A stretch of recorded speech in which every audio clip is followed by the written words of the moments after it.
সে আমার কিচ্ছু নাই, আমি অসহায়।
কেউ আসবেন না।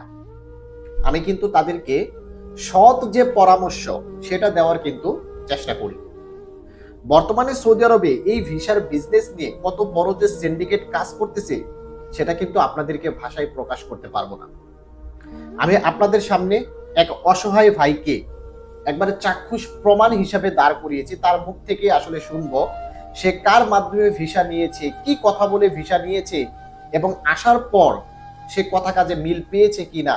আজকের ভিডিওটি দেখলে কিন্তু আপনারা ক্লিয়ার হয়ে যেতে পারবেন এবং যারা নতুন করে সৌদি আরবে আসতে চায় তারাও কিন্তু সতর্ক হতে পারবে কোন মাধ্যমে ভিসা নিতে হবে, কোন ধরনের ভিসা নিতে হবে। আজকের ভিডিও থেকে এ ধরনের ইনফরমেশন কিন্তু আপনারা পেয়ে যাবেন। তাই অবশ্যই সৌদি আরব প্রবাসী ভাইদের উপকারের জন্য ভিডিওটিকে শেয়ার করে দেবেন। তো ভাই কি অবস্থা, ভালো আছেন? আলহামদুলিল্লাহ। আপনার নাম কি ভাই? আমার নাম মোহাম্মদ হোসাইন। হোসাইন। তো হোসাইন ভাই, এখন আপনি আমার সাথে সবকিছু শেয়ার করছেন, তাই না? সবকিছু শেয়ার করছেন। আমার মনে হলো যে আমার দর্শকরে এই বিষয়ে আসলে অবগত করা দরকার, কারণ অনেকেই মনে করে সৌদি আরবে টাকা উঠতেছে, জি, যার কাছ থেকে তার কাছ থেকে কোনো কিছু না জেনেই ভিসা টিসা নিয়ে কিন্তু আপনার মতো আপনি যে কত বড় প্রতারণার শিকার হয়েছেন আপনার মুখ থেকে আমি কিন্তু এই বিষয়গুলো শুনেছি। তো আসলে আপনি বলবেন যে আপনি বাংলাদেশে কি করতেন সেটা আমাকে আগে বলেন। আমি বাংলাদেশে রাজমিস্ত্রির যোগালি করছি, আচ্ছা, কাঠমিস্ত্রির যোগালি করছি। আচ্ছা, তার মানে ভালোই মানে কষ্টের কাজই করছেন বাংলাদেশে, কষ্ট করে কৃষি কাজ করছেন। জি জি। আচ্ছা, এখন আপনি ভিসাটা মানে কার মাধ্যমে নিয়েছেন? আপনি দেশে কার মাধ্যমে নিয়েছেন ভিসাটা?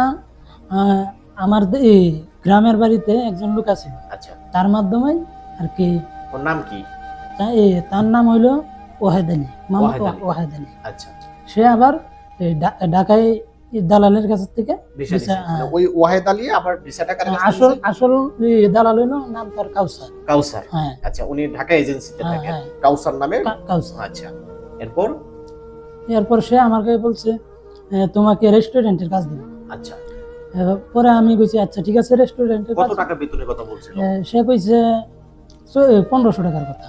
1500 রিয়াল বেতন, রেস্টুরেন্টের কাজ। ডিউটি কত ঘন্টা বলছিল? ডিউটি 12 ঘন্টা বলছিল। 12 ঘন্টা, হ্যাঁ, রেস্টুরেন্টের কাজ সচরাচর 12 ঘন্টা ডিউটি হয়। 12 ঘন্টা বলছিল। আচ্ছা, এই বলছিল। আর যদি কইছে যে এটা না হয় তাহলে মার্কেট ক্লিনারের দিব।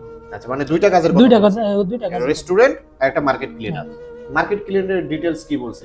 কি বেতন, কত বেতন? সে বলছে 800 টাকা কিংবা 900 টাকা হইতে পারে। আচ্ছা, আর 8 ঘন্টা ডিউটি। আচ্ছা, এগুলো ঠিকই বলছে, এগুলো ঠিকঠাকই বলছে।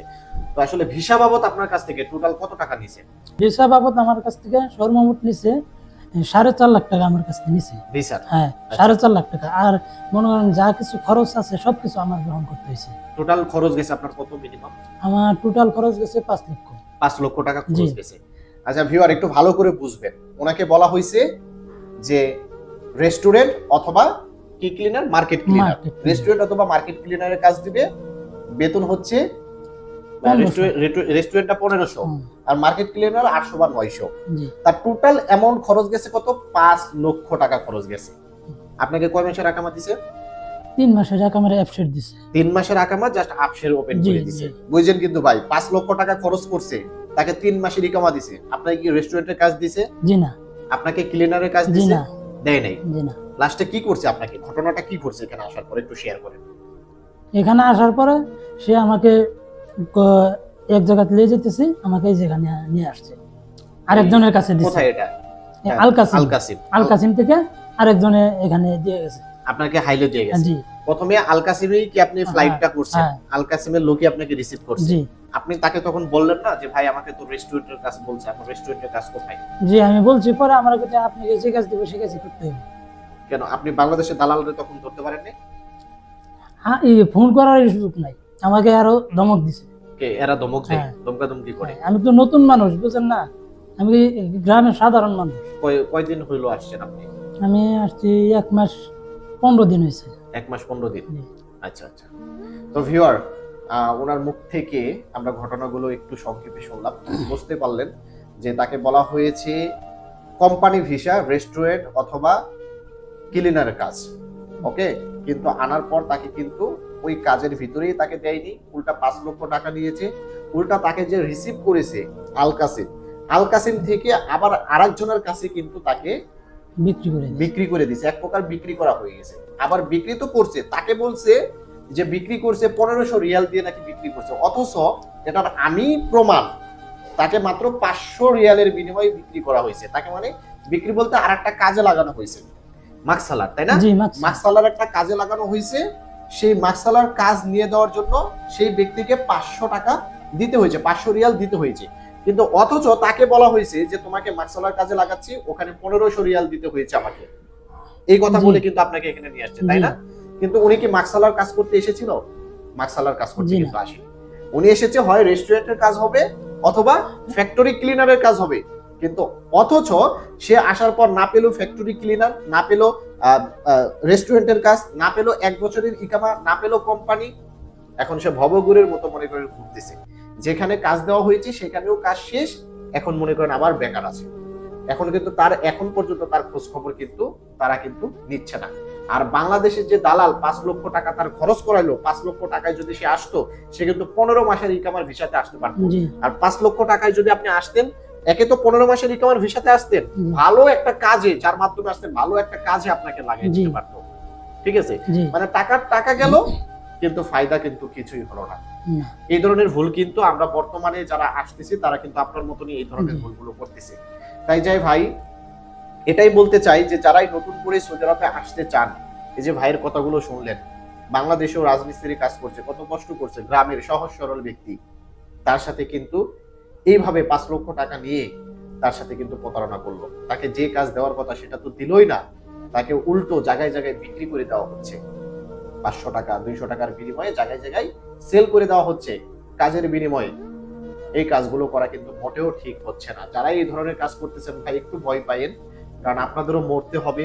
প্রত্যেকটা ব্যক্তিই কিন্তু মরণশীল, প্রত্যেকটা প্রাণী কিন্তু মরণশীল, আমাদের প্রত্যেককেই মরতে হবে। মৃত্যুর ভয় করে অন্তত আপনারা একটু আপনাদের বিবেককে প্রশ্ন করে দেখেন যে এই কাজগুলো যে আপনি করলেন, এটা যদি আপনার সাথে হতো তাহলে কেমন লাগতো। তাহলে তার সাথে যে হয়েছে এই 5 লক্ষ টাকা, সেই বেচারা কয়দিনে তুলবে বলেন? কয়দিনে তুলতে পারবেন এই 5 লক্ষ টাকা? তুলতে পারবেন? পারবেন না। তো দেশেই ভালো ছিলেন, 10,000 15,000 যা কামাইতেন ওটাই তো ভালো ছিল, তাই না? যাই হোক ভাই, বেশি বেশি ভিডিওটাকে শেয়ার করে দিবেন। যারাই সৌদি আরবে নতুন আসতে চাচ্ছে তারা যেন সচেতন হতে পারে। এবং যারাই সৌদি আরবে আসবেন ভাই, কার কাছ থেকে ভিসা দিচ্ছেন, কিভাবে ভিসা দিচ্ছেন, কত মাসের ইকামার ভিসা দিচ্ছেন, আদৌ কি আপনাকে ওই কাজটা দিবে কিনা, এগুলো একটু ভালো করে বাংলাদেশের থেকেই যাচাই বাছাই করবেন। কারণ এই দেশে আসার পর কিন্তু আপনার উপকারে কিন্তু কেউই আসবে না, কারণ সবাই প্রবলেমে থাকে, সবাই বিপদে থাকে, কোনো না কোনো কাজে থাকে, যার কারণে আপনাকে কিন্তু সবসময় সবাই হেল্প করবে না। তাই যারাই সৌদি আরবে আসবেন বাংলাদেশ থেকেই যাচাই বাছাই করে আসার চেষ্টা করবেন। ভালো থাকবেন, সুস্থ থাকবেন। আসসালামু আলাইকুম।